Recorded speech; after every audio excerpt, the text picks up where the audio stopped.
O Sistema de Cuidados em Saúde do Canadá, também chamado de Medicare, é considerado um serviço público que prevê atendimento médico de forma universal para todos aqueles considerados cidadãos canadenses. Esse sistema não apresenta um modelo único de atendimento como no Brasil. Cada uma das 13 jurisdições que compõem o Canadá possuem suas particularidades e elas são levadas em conta no momento do estabelecimento desse sistema. O financiamento do Medicare baseia-se na arrecadação tributária. Os governos das províncias legislam seus próprios seguros e são responsáveis pelo planejamento e pela negociação dos valores dos procedimentos médicos, enquanto o papel do governo federal é o de definir e fazer cumprir os princípios básicos por meio de suas contribuições financeiras para os planos de seguro e prover mecanismos regulatórios para os serviços prestados. Todas as províncias têm como obrigação manter os 5 princípios básicos do Medicare, que foram pré-estabelecidos num marco histórico para o país, o Canada Health Act, em 1984, e que posteriormente foram regulamentados. O primeiro princípio é o da administração pública, no qual diz que a administração dos planos de seguro deve ser realizada em base não lucrativa por uma autoridade pública, identificada pelo governo provincial ou territorial. Já o segundo princípio fala sobre a cobertura e acessibilidade do sistema, que garante o acesso a serviços de internação, medicamentos, testes e diagnósticos, atendimento ambulatorial e cuidado de enfermagem domiciliar. O terceiro princípio é o da universalidade, que garante o atendimento a todos os residentes legais no país. Novos moradores vindos de outra província, por exemplo, ou imigrantes, têm direito ao plano, mas estão sujeitos a uma carência de no máximo 3 meses. O quarto princípio do Medicare diz respeito à acessibilidade, que é a provisão de todos os recursos médicos necessários sem imposição de qualquer barreira financeira ou discriminação, seja por raça, gênero, idade ou estado de saúde.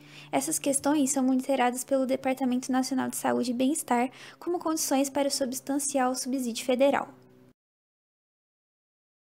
O quinto e último princípio diz respeito à portabilidade dos benefícios, que representa a continuidade da cobertura mesmo em outras províncias. Comparado a outros sistemas de saúde, o canadense é considerado um dos mais descentralizados do mundo, uma vez que as províncias e territórios têm grande autonomia para desenvolver seus sistemas locais, sendo que cada província ou território tem seu próprio Ministério da Saúde. A gestão e a prestação dos serviços de saúde cabem a cada província, que estabelece as prioridades, financia e aloca os recursos entre as regiões, concede licenças, cadastra e paga os profissionais. Além disso, destina recursos financeiros para hospitais, controla custos e avalia a prestação da assistência médica, de serviços correlatos e certos aspectos da saúde pública. Já os governos municipais têm um papel mais limitado, exercendo funções de vigilância de estabelecimento de alimentação, imunizações e serviços de ambulância principalmente.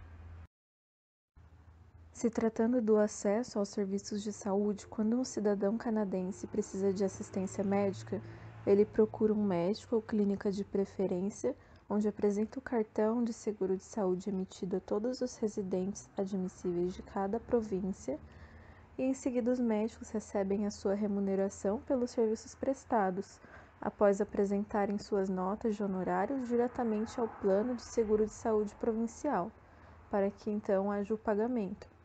As remunerações dos serviços dos médicos são negociadas entre as províncias e as associações médicas provinciais e territoriais, e então estabelecidas em geral por períodos de 2 a 4 anos. Até o fim da década de 1940, a assistência à saúde no Canadá era completamente dominada pelo sistema privado, o que começou a mudar em 1947, quando a província de Saskatchewan criou o primeiro plano público para a cobertura do atendimento hospitalar e, posteriormente, do atendimento clínico, sendo seguida pelo governo federal. No entanto, em 1979, uma pesquisa mostrou que estavam ocorrendo duplas cobranças por parte dos servidores, o que levou a uma revisão do sistema e a promulgação em 1984 do Canada Healthcare Act, que institucionalizou o sistema de saúde.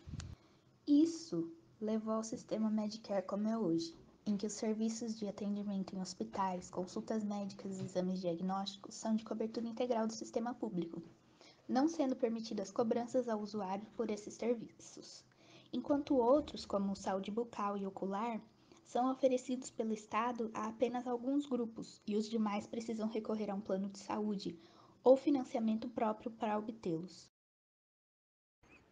O gasto com medicamentos do Canadá é o terceiro maior entre os países da OCDE e internamente é o maior gasto do HCS depois do gasto com hospitais. O Medicare financia medicamentos pagando o custo em seu menor valor no mercado, e o paciente pode cobrir o gasto se preferir outra marca.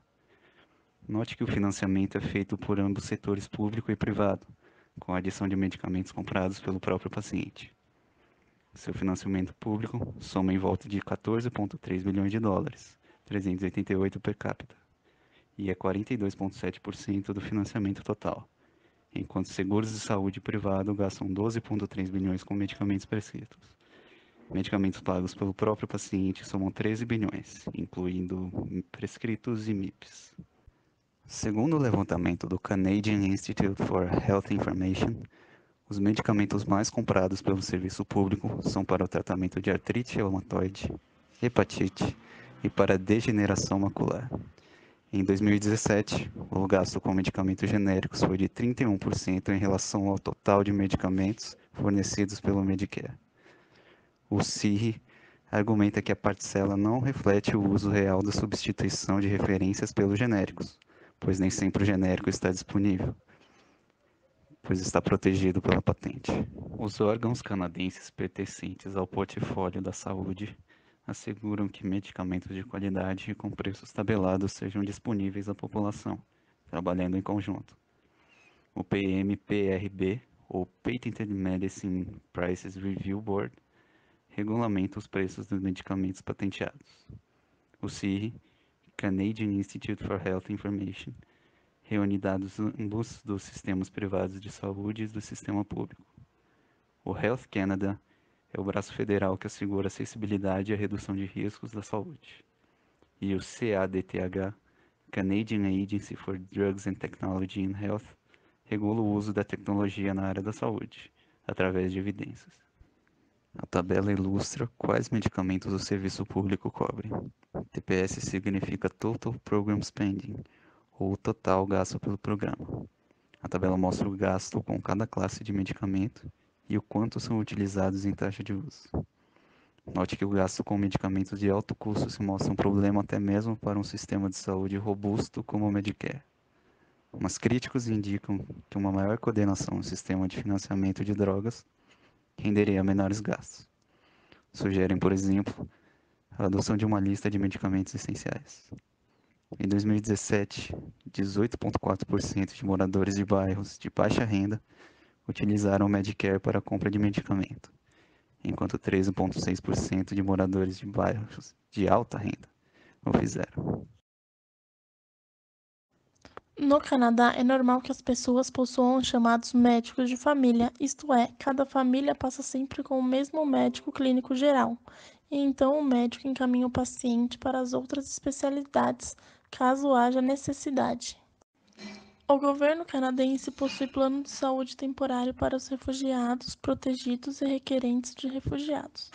O plano é chamado de FHP, que é Programa Federal Interino de Saúde, a tradução. A cobertura do plano é válida até o momento que o paciente possuir o plano da província em que reside. O Canadá investe 11% do PIB, enquanto o Brasil investe 8%. E a população do Brasil é maior que a do Canadá, resultando em um sistema de saúde público melhor no Canadá. Porém, o Brasil não fica para trás no sistema de saúde público, pois as filas para as consultas e cirurgias são menores no Brasil.